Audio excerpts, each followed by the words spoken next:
है उदय बिहार न्यूज। अभी हम समझिए कि वाल्मीकि नगर लोकसभा क्षेत्र में उपस्थित हूँ, जो कि देख सकते हैं यहाँ पे बगल में जो एनडीए महागठबंधन के नेता जो कि वाल्मीकि नगर लोकसभा क्षेत्र से चुनाव लड़ रहे हैं, जिनका नाम है श्री दीपक प्रसाद यादव जी। इनसे हम बात करेंगे, कुछ जानने का प्रयास करेंगे। भैया सबसे पहले उदय बिहार में आपका स्वागत है भैया। बहुत बहुत धन्यवाद। आपके सभी दर्शकों को मेरा प्रेम भरा प्रणाम। सर, हम जानने का प्रयास करेंगे, जिस समय चुनावी सभा जो चरम सीमा पर है, कहीं ना कहीं 25 मई को जो चुनाव होने वाला है, आप जगह जगह जाते होंगे, फील्ड में जनसंपर्क करते होंगे, पब्लिकों से भेंट मुलाकात करते होंगे।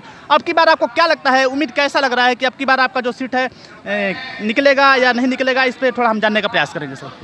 देखिए, निकलेगा नहीं निकलेगा ये तो जनता जानती है, मगर इतनी बात जरूर है, जहाँ जाते हैं हर कोई बदलाव करना चाहता है और बदलाव का जोश इसलिए बढ़ रहा है कि महागठबंधन एक ठोस विकल्प लेके आया है, जिस विकल्प से महागठबंधन ये कहना चाहता है वी मीन बिजनेस।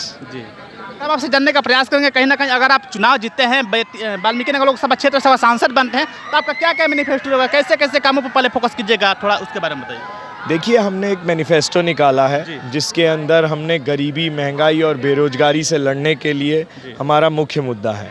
उसमें हर तरीके की सुविधा इस समाज में जो भी लोग रेस में ज़िंदगी की किसी कारण से पीछे रह गए हैं, जो हमारा गरीब तबका है, जो पिछड़ा तबका है, अति पिछड़ा है, वो लोग किसी भी कारण से अपने दिन प्रतिदिन जो उनका रोज़मर्रा की ज़िंदगी है उसको बिताने में भी उनको तकलीफ़ होती है। उनको ये भी नहीं पता कि 4 दिन बाद का रोटी वैसे कैसे खाएंगे। इस तरीके के समाज के लिए हम लोगों ने गरीबी, महंगाई और रोजगारी से लड़ने के लिए, बेरोजगारी से लड़ने के लिए एक मैनिफेस्टो लॉन्च किया है और उसमें तरह तरह की चीज़ें हैं, जैसे 200 यूनिट बिजली फ्री देना गरीबों को, गैस का सिलेंडर 500 रुपये में देना, हमारे सभी जो गरीब किसान हैं उनका बैंकों से जो लोन हुआ है उसको माफ़ कर देना, उसके अलावा 1 करोड़ रोजगार देना, और भी बहुत सारी चीज़ें हैं, मगर सबका फोकस इसी पे है कि कैसे गरीब आदमी को आगे बढ़ाया जाए। एक सवाल आपसे रहेगा, कहीं ना कहीं से जैसे बोला जाए भारतीय जनता पार्टी एक ऐसी कुंड है जिसमें कितना होगा पाप कीजिए, उसमें नहा लीजिए तो सारा पाप जो है समाप्त हो जाता है। जैसे कि हम आप ही के बारे में बात करेंगे, जब तक जो भारतीय जनता पार्टी का पक्ष में थे, भारतीय जनता पार्टी से सदस्य थे, तब तक आपके ऊपर कोई आरोप प्रत्यारोप नहीं लगाया, लेकिन जैसे ही पार्टी से निकल कर अपना जो आरजेडी से गठबंधन करके चुनाव लड़ रहे हैं, तो आपके ऊपर भी तरह तरह के जो है भारतीय जनता पार्टी के नेता लोग जो है आरोप और प्रत्यारोप लगाते हैं। ये कहाँ तक सही है? देखिए, आरोप प्रति आरोप तब लगाना चाहिए उसके अंदर कोई तथ्य हो या सत्य हो या आपके पास कोई बेस आए, और अगर आपके पास ये सब चीज़ें नहीं हैं तो मेरे ख्याल से इन चीज़ों से बचना चाहिए। और इसी में कुछ दिन पहले मैंने सुना कि इस प्रदेश के जो उप मुख्यमंत्री हैं भारतीय जनता पार्टी के, उन्होंने कहा कि 4 जून को जो कोई एक गुंडा घूम रहा है उसको मैं जेल में डाल दूंगा। मंच से एक संवैधानिक पद पे बैठे और पार्टी के प्रदेश अध्यक्ष होते हुए 2-3 महीने पहले तो वो हम उनके ब्लू आइड बॉय थे, उनके साथ बैठते थे, भीड़ बुलाने के लिए हमें बुलाया जाता था। जैसे प्रधानमंत्री के लिए भीड़ बुलाने के लिए बेतिया में कार्यक्रम हुआ, हमें लगाया गया। इसके अलावा पटना में बहुत बड़ा सम्मेलन किया यादव, सब हमें दावेदार दिया गया, और ऐसे कई सैकड़ों कार्यक्रम हम लोगों ने किए। तब तो वो बड़ा प्यार से अपने कमरे में बिठा के बोलते थे, अपने ऑफिशियल आवास में बिठा के हमसे पूछते थे। आज पता नहीं, अगर हमने एक विकल्प जनता के सामने रखा, विकल्प जो कि जनता अपना संवैधानिक वोट यूज़ करके और करे, तो इसमें पता नहीं क्या परेशानी है। ये इस कार्य को करने से हम ऐसे हो गए कि हमें जेल में डाल दिया जाएगा, या हमें नेपाल में भेज दिया जाएगा, या फिर हमें ये पता चले हम पे किस तरीके का आरोप है, क्या दफ़ा लगी है हम पे, जो हमें जेल में डाला जाएगा। मगर जो भी बात है, बहुत ताकतवर लोग हैं, भारतीय जनता पार्टी बहुत ताकतवर पार्टी है। तो मैं तो अपने सभी वोटर से, चंपारण से हाथ जोड़ के आग्रह करूंगा कि भाइयों बहनों, बहुत थोड़ा समय मेरे पास रह गया है 4 जून तक, उसके बाद हम लोग कभी मिल पाए नहीं मिल पाए, बाकी आप लोगों का आशीर्वाद हमें मिले और हमारे ऊपर रहे। बाकी बहुत ताकतवर लोग हैं, दिल्ली में केजरीवाल जी को उठा के ले गए घर से, उसके अलावा वहाँ पे छत्तीसगढ़ में सोरेन जी जो आदिवासी समाज से आते हैं, एक झारखंड से जो आदिवासी समाज के आदमी अगर कोई मुख्यमंत्री बनते हैं तो उनको घर से उठा लिया जाता है।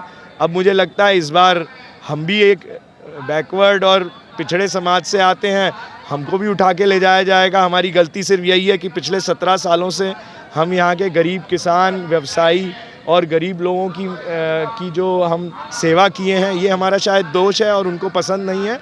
तो मैं इस सब कार्य को करने के लिए मैं सारी जनता से भी माफ़ी मांगूंगा और हमारे उप मुख्यमंत्री जी से भी माफ़ी मांगूंगा कि इससे हमारी गलती हुई, और वो जो भी करना चाहें, बहुत ताकतवर लोग हैं, हमें जेल भेजना चाहें या जो भी करना चाहें, अब उनके हाथ में हमारी ज़िंदगी है। कुछ ही दिन रह गए हैं 4 जून तक गिनती के, बाकी मैं क्षमा चाहूँगा। विपक्ष जो है वो 400 का नारा पार बता रहा है, उसके बारे में क्या कहिएगा?